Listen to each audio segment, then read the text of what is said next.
মোনা, এই ছোট লোক ফকিনীর বাচ্চা, এই তুই কে? হ্যাঁ, আমার সামনে আমার ওয়াইফকে রাস্তার ভিতরে জড়ায় ধরতেছিস। এই কে তুই? শাহাদাত, তুমি কাকে কি বলতেছো? তুমি তুমি হয়তো ওকে চেনো না। ও ও আমার বেস্ট ফ্রেন্ড আলিফ। আলিফ দোস্ত, কতদিন পর তোর সাথে দেখা। কেমন আছিস তুই? আমি তো ভালো আছি তো। এই চুপ। মোনা, তোমার কি মাথা ঠিক আছে? এই ছোট লোক ফকিনীটা তোমার ফ্রেন্ড হয় কিভাবে? তুমি ওর অবস্থা দেখছো? ওর চেহারার কি অবস্থা, ওর শরীরের জামা কাপড়ের কি অবস্থা? একটা নোংরা এরকম ভাঙ্গারি টোকাই তোমার ফ্রেন্ড হয় কিভাবে? আমার তো মাথায় ঢুকতেছে না। সোসাইটিতে তো আমার একটা ইজ্জত সম্মান আছে। আমার ইজ্জত সম্মান নিয়ে কি তুমি আমাকে থাকতে দিবে না নাকি? এরকম রাস্তাঘাটে যদি ছোট লোক ফকিনীরা তোমাকে এইভাবে জড়িয়ে ধরে, আর এই ছোট লোক ফকিনী যদি তোমার ফ্রেন্ড হয়, এটা যদি কোনো মানুষ জানতে পারে, সোসাইটির কেউ জানতে পারে, আমার ইজ্জত সম্মান সব শেষ। এতদিন আমি যা অর্জন করেছি সব শেষ হয়ে যাবে। এই ছোট লোক ফকিনী, এই তুই এখন এখানে দাঁড়া আছিস কেন? যা এখান থেকে। শাহাদাত, চুপ করো না। ওনা বলেছিল যে অনেক বড় একজন অফিসার হবে, কিন্তু আমি বুঝতেছি না ওর এই অবস্থা কেন। আমার কাছে মনে হচ্ছে কিছু তো একটা কারণ আছে, তা না হলে ওর এই অবস্থা হওয়ার কথা না। কারণ আবার কি? কারণটা কি সেটা আমি ভালো করে বুঝতে পারতেছি। কারণ হচ্ছে ওই যে একটা পেট আছে, তো ওই পেটাতে কিছু খাবার দেওয়া লাগে। এই খাবারের জন্য রাস্তাঘাটে ভাঙ্গারি টোকাইতেছে। ভাঙ্গারি টোকায় দিন শেষে একটু খাবে, রাস্তাঘাটে রাইট হলে শুয়ে থাকবে। আর আমার মাথায় ঢুকতেছে না যে এইরকম একটা ছোট লোক তোমার ফ্রেন্ড হয় কিভাবে? ও এইভাবে আছে, আমার কাছে মনে হচ্ছে নিশ্চয়ই কোনো কারণ আছে, কারণ ওর তো এভাবে থাকার কথা না। দোস্ত, তুই আমাকে বলতো তোর এই অবস্থা কিসের জন্য? মানে কতদিন পর তোর সাথে দেখা, সেই কলেজে এক্সামের পর তোর সাথে দেখা হয় নাই, কত বছর পর আজকে দেখলাম, কিন্তু তোর এই অবস্থা কেন?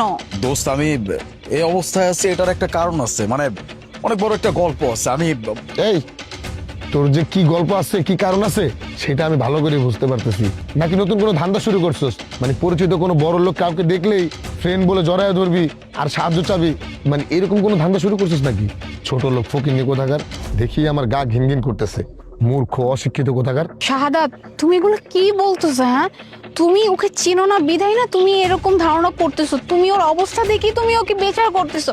তোমার কোনো আইডিয়াই নেই যে ও কত ব্রিলিয়ান্ট একজন স্টুডেন্ট ছিল, আমাদের কলেজের টপার ছিল, সব থেকে হাই স্কোর ওই পেতো, আর ওর সাথে তো কেউ পারতোই না। কি কি বললে তুমি? এই ছোট লোক ফকিন্নিটা ভার্সিটির টপার ছিল? মানে এখন আমার এই কথাটা বিশ্বাস করতে হবে মোনা? ওকে দেখলেই বোঝা যাইতেছে যে ও কখন স্কুলের বারান্দায় যায় নাই, আর তুমি ভার্সিটির কথা বলতেছো।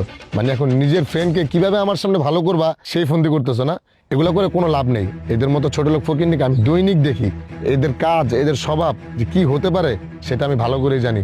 আমার এখানে আর 1 মিনিটও দাঁড়ানো পসিবল না, কারণ ওর শরীর থেকে দুর্গন্ধ আসতেছে। তুমি চলো তো আমার সাথে। মোনা, তোমার ডায়মন্ডের রিংটা কোথায়? যেটা আমি গত সপ্তাহে কিনে দিয়েছিলাম সেটা কোথায়? ওহো, আমার ডায়মন্ডের রিংটা কোথায় গেল? কোথাও হারায় নেই, আমি একদম শিওর এখন বুঝতে পারতেছি। এই যে এই ছোট লোক ফকিনীটা তোমাকে জড়িয়ে ধরছিল না, ওই রিংটা চুরি করছে। এই রিংটা দে। না না ভাইয়া, আপনার কথা ভুল হচ্ছে। আমি কেন চুরি করব? ও আমার ছোটবেলার বন্ধু, বন্ধুর জিনিস কেউ চুরি করে? আর তাছাড়াও আমার তো চুরি করার কোনো অভ্যাস নাই। আপনি শুধু শুধু আমাকে ভুল বুঝতেছেন। তুই এখন আমাকে বুঝাবি না? তুই আমাকে কি বুঝাবি? তোকে দেখলেই তো বোঝা যায় তুই একটা চোর। তোর যে চেহারা, তোর চেহারাটা হলো পুরো চোরের চেহারা। তুই এখানে চুরি করার জন্যই আসছিলি না? ভালোভাবে বলতেছি, আমার ওয়াইফের রিংটা বের করে দে। এটার দাম কত জানিস? 10 লাখ টাকা। তোর পুরো 14 গোষ্ঠী আছে না, তো পুরো 14 গোষ্ঠীকে বিক্রি করলেও এই টাকা হবে না। আমার ওয়াইফের রিংটা বের করে দে বলতেছি। শাহাদাত, তোমার তোমার কোথাও ভুল হচ্ছে। ও আমার ফ্রেন্ড, ও কখনোই চুরি করতে পারে না। হয়তো আংটিটা অন্য কোথাও মিসপ্লেস হয়ে গেছে। আমি শিওর ওই কাজটা করেনি। তুমি ওকে শুধু শুধু এভাবে বলো না। তুমি কি কেন থাপ্পড় মারলা? ভাইয়া দেখেন, আপনি প্লিজ আমার কথা বিশ্বাস করেন। আমি চুরি করি নাই। হতে পারে কোথাও পড়ে গেছে, আমরা সবাই মিলে একটু খুঁজে দেখি, খুঁজে দেখলেই পাওয়া যাবে। ও মাই গড স্যার, আপনি নিচে পড়েছেন কেন স্যার? আপনার এই কি অবস্থা?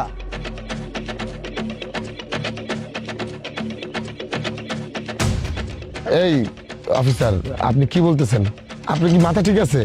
আপনি এই ছোট লোক ফকিন্নিটাকে স্যার বলতেছেন কেন? মানে কি হইতেছে এখানে? স্যারকে স্যার বলবো না, উনি ক্রাইম ডিপার্টমেন্টের হেড, আমাদের হেড। আমাদের একটা মিশন চলতেছে স্যার। আপনার টিম কোথায় স্যার? ইটস ওকে, আপনি এক কাজ করেন, আপনি ওদিকটা দেখেন, আমার টিম আশেপাশে আছে, সমস্যা নাই। আর ওরা আবার পরিচিত, আপনি যান। Okay sir. আলিফ দোস্ত, তুই ক্রাইম ডিপার্টমেন্টের হেড? Oh my God, I can't believe. মানে তুই এত বড় একজন অফিসার হয়ে গেছিস। বিশ্বাস কর, আমার যে কি কি আনন্দ লাগতেছে, কারণ তুই সব সময় বলতি যে মুনা আমার অনেক ইচ্ছা অনেক বড় একজন অফিসার হব, বাট ফাইনালি তুই ক্রাইম ডিপার্টমেন্টের হেড হয়ে গেছিস। কি শাহাদাত, দেখছো দেখছো, আমি বলছিলাম না যে আমার ফ্রেন্ড এমন কিছু করতেই পারে, নিশ্চয়ই কোনো না কোনো কারণ আছে। এই হচ্ছে আসল কারণ, ও আসলে একটা মিশন আছে তো তাই এরকম বেশ নিয়ে আছে। আর তুমি তুমি ওকে না জেনে বুঝে কতগুলি কথা শুনেলা, এমনকি তুমি ওকে থাপ্পড় পর্যন্ত মারলা।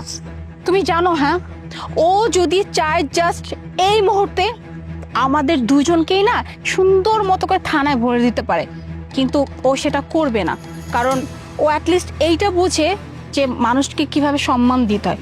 তুমি তো এটাই বুঝলা না, মানুষের জাস্ট পোশাক দেখি তাকে বিচার করে বসো। আর না না, কি বলতেছিস এইসব? আমি কেন তোদের সাথে কিছু করতে যাব? হ্যাঁ মানছি আমার ক্ষমতা আছে, তাই বলে সেই ক্ষমতার অপব্যবহার আমি করব নাকি? এই শিক্ষা তো আমি পাই নাই। আর ভাইয়া যা করছে, ভাইয়ার জায়গায় অন্য যে কেউ থাকলে একই আচরণই করতো, সেটা আমি খুব ভালো করে বুঝতে পারতেছি। অ্যাকচুয়ালি ভাইয়া ব্যাপারটা হচ্ছে কি, আপনাদের এই এরিয়ায় কাল্লু ডাকাত নামে একটা ডাকাত খুব বাজেভাবে প্রভাব ফেলতেছে। আমরা তাকে কোনোভাবে ধরতে পারতেছি না, এই জন্য ছোট্ট একটা নাটক সাজাইছি।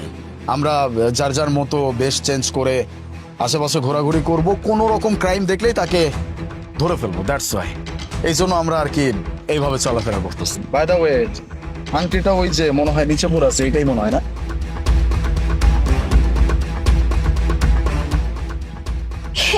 সেইটাই তোমার আংটি? কি বলছিলাম না, বলছিলাম এটা হয়তো নিশ্চয় কোথাও পড়ে গিয়েছিল। আমার ফ্রেন্ড এই কাজ করতেই পারে না, তুমি তুমি শুধু শুধু আমার ফ্রেন্ডকে চোর বললা। আসলে ভাইয়া আই এম এক্সট্রিমলি সরি, মানে আমি বুঝতে পারিনি যে আপনি ক্রাইম ডিপার্টমেন্টের অফিসার। না না, ইটস ওকে, সরি বলতে হবে না। আর আপনি যে আমাকে চিনতে পারেন নাই, বা আমি যেই বেশে আছি আপনি যে আমাকে সেইটাই মনে করছেন, এটাই তো অনেক বড় বিষয়। যেই বেশ নিব সেটা যদি মানুষ বিশ্বাসই না করে তাহলে হয় নাকি? যাই হোক আলিফ, যেহেতু তোর সাথে দেখা হয়ে গেল, তো তুই তো এখন অনেক বিজি মানুষ, যদি কখনো ছুটি পাস প্লিজ আমাদের বাসায় এসে এক কাপ কফি খাবি আমাদের সাথে, কি বলিস? অবশ্যই যাব, এতদিন পর দেখা, আর আমার ছোটবেলার বন্ধু বলে কথা, বিয়েও করে ফেলছিস, বাড়িতে তো অবশ্যই যেতে হবে।